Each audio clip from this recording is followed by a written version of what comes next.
Hey guys, welcome back again to my YouTube channel. In fact, at this point is our YouTube channel because the support I've been getting from you guys have been so enormous. Welcome back. Melissa Oti is the name, and if you're new on this channel, what are you waiting for? You guys kindly hit the subscribe button and click the notification bell so you get notified whenever I post new content on this channel. You guys, so I understand that for a while now I've been talking more about migration. In fact, that's like my major niche because I love helping people. But I just want you all to know that I am pregnant, and I think I'm ready to carry you guys along my pregnancy journey and just, just you guys what has been going on with me and all that good stuff. So you guys, I want you to know that this channel has, I have two niche. That's migration and a bit of my personal life in the UK. I mean, I'm just things I'm very comfortable sharing. Trust me, I'm going to share it with you guys. So today I'll be talking about being pregnant in the UK, and I'm going to narrow it down to my personal experiences. In one of my videos I announced that I'm pregnant, and in another of my video I talked about how I conceived and all that. Today I'm going to talk about being pregnant in the UK, basically when to contact your midwife, how to contact your midwife, first scan, and I'm going to narrow it down to my personal experiences, if that makes sense. So I'm talking about my first trimester symptoms, and if this is of interest to you, continue watching.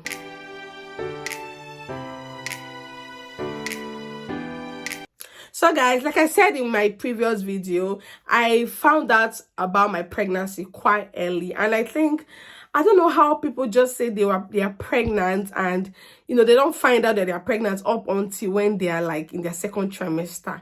Like how? Because I feel like that's even the best, because when you find out so early, oh my god, that's when pregnancy will show you shaky. And to be very honest, I found out very early. It was as if the moment I found out, all the problems in the world started coming. Like I said in one of my videos, I was spotting. That's like the first major pregnancy symptom that I experienced. Unlike my very first pregnancy, whereby I experienced cramping, that was my first symptom. And this one, it was spotting, legit, just seeing blood, whenever you go to the toilet, like just blood basically just coming out. And that's the first thing I experienced. And of course, oh my goodness, you guys, I was bloated. I started showing very early, as early as 8-9 weeks. I was already showing, like my tummy was out, and I was so embarrassed because I was kind of working out. When you're first trimester, you're just so scared. You just want everything to go fine. You don't want to involve yourself in any strenuous activities. But I was just showing, and it wasn't a pleasant thing. I'm like, how can I be showing this early? Also, I was bloated. You guys, see, it's not even funny. I think that was bloat, not really me showing. Plenty of gas in your tummy. Because at some point, I was always burping like, like every time if you sit down beside me, I was always just burping. I don't even know how to describe it. Like, when you burp and I want to release gas through your mouth, and then you just be bringing out one kind of annoying sound. Sometimes I just have to close my mouth, it was just so uncomfortable. Not like it was painful or anything, but like when you're out, you just be making some funny sounds, and people don't really know you're pregnant, because I mean, with that kind of tummy, people can't tell if it's pregnancy or biggie belly or you overate. Also, I was always very tired in my first. Even now, I'm in my third trimester, and I am still always very tired. See, like I can just climb our stairs and I'm panting, breathing so hard as though I've done one big thing. It wasn't even funny. Why am I even saying it wasn't funny? It's not funny because I'm still experiencing it till now. Share with me in the comment section if you've experienced tiredness, like extreme fatigue in pregnancy. I was working, I was a night staff, so I used to resume half 7 in the night, or rather in the evening, and then come back home 8 o'clock. So I was doing legit 12.5 hours 3 times a week. That's like the proper 37.5 full-time hour, and it was not even funny. I mean, when it's time for me to go to work, sometimes I would just lie on the floor in my lounge, so tired, just so tired. I would start thinking about my life. There were times I used to even cry, like, what kind of life is this? As in, what's this? Do I need to work? Must I work? My husband will be like, if you can't work, stay home. And I'm not that kind of person. I can't stay at home and be a no. I can't. I like to be active. I mean, I need to make my money now. And of course, I want to qualify for maternity, which I've qualified for anyway. So I was like, if I stop working, meaning I'm not going to earn any money from this. Like, I'm not going to earn money in a very long time. And no, it's not me. So most of the times, luckily, I have like the best manager in the world. God, very understanding woman.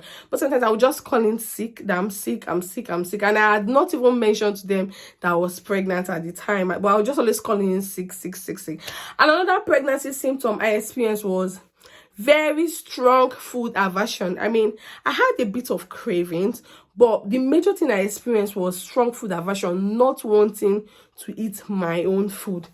Up till now, I am still experiencing it. Like, if I enter the kitchen and cook, hey God, to eat that food, it will just be so draining. Like, I missed Nigeria a lot in my first trimester. I was like, this UK is full of pain and struggle, because I mean, sometimes I just want to eat like yabasira, leaf rice. I just want to eat street food. I just want to buy corn on the road. You get what I mean? I just want to buy, those aboki, watermelon and pineapple and coconut that they'll just do for you, fruit salad. Not like I can't do this myself, but I don't want my food. And even see, in fact, shout out to my friend foodgarden.uk. Like, say, if you guys, if you're pregnant, or you know someone that's pregnant, or even you're just tired of cooking, you don't have strength, contact this lady. I'm going to leave the link of her Instagram in my description box, and her name will also be on the screen.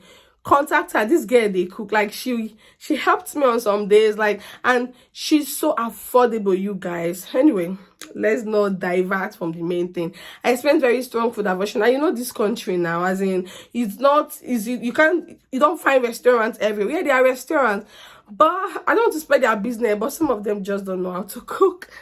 So thank God for this, my friend. I was just coming to my rescue. I mean, how can you own a restaurant and when somebody eats your food, person will be like, who was this? Anyway, you guys, let me know in the comment section if at any point in your pregnancy you experience strong food aversion or you experience craving. The first thing you want to do when you're pregnant in the UK is to ring your GP. Your GP is more like your personal doctor, your doctor that oversees everything about your health, because in the UK you don't just walk straight to the hospital when you're sick. You go through your GP, except it's an emergency or something that needs, in fact, basically it's just your GP that oversees everything, aside, of course, emergency cases where you can then go to accident and emergency units. But any other issue is your GP. It's your GP that will have to make referrals for you and all that stuff. Anyway, so I rang my GP surgery that, I'm pregnant. How many weeks are you? I think I was over 6 weeks. And then they gave me a link where I had to fill in all of my details. After that, my midwife called me, I think like few days later, and booked me for my very first appointment. That appointment is just basically more like up close and personal appointment. Getting to know you, basically. They will ask you so many questions. You feel so many, like more like, do you smoke? Do you drink? Have you been pregnant before? This, that, blah, blah. Just basically everything about you. And then your midwife will then have to book you for your very first scan, which is called the Anomaly dating scan. This scan is just basically to check if there is a heartbeat, and of course to check if you're carrying twins or triplets or whatever, and also to check if your baby is forming well. And then they'll ask you before then if you want to check for Down syndrome. In my first pregnancy, I checked for Down syndrome, but this particular one, I told them no, and that was because my husband said there was no point checking for Down syndrome. Well, along the line, I still found out that baby is still okay, but then at that point, we just didn't want to check. I'm going to tell you why we did not check for Down syndrome in one of my subsequent videos, but for now, just know that we did not check for Down syndrome. It's entirely up to you. Nobody will ever force anything down your throat in this country. So they checked everything, heartbeat was found, everything looked good, and that was just it for my very first trimester. So you guys, let me know in the comment section how you felt in your first trimester. But if you've never been pregnant before, let's say you're a single lady, are you looking forward to your first trimester experience? I'm sure you must have heard a lot lot of people talk about their very first trimester experiences. So are you in any way looking forward to it? Share with me, of course, in the comment section. I heard a lot of people do have headaches and some other stuff, you know, headaches, vomiting and all that. Luckily, I escaped headache this time around, and I'm not the kind that vomit in a first and second trimester. I vomit, but usually like in my third trimester, and that's like when I'm trying to brush my teeth, like feeling my tongue, when I want to wash my tongue, just start vomiting.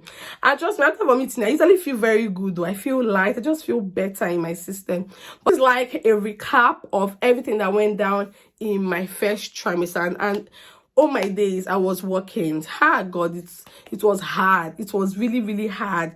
Shout out to all working moms. Like now I'm chilling, you know, I'm relaxing, I'm not working at the moment, but then I was working, I was struggling, doing night shifts with a toddler. Oh my gosh, it was insane. It was crazy. We just had to like rush and enroll my child in nursery before I break down. This was all that went down in my first trimester. If there's anything you want to know, share with me, of course, in the comment section, and I'm going to answer. And of course, in my next video, we are going to be doing something very exciting, more like a game, so look out for that video. Bye guys. Mwah.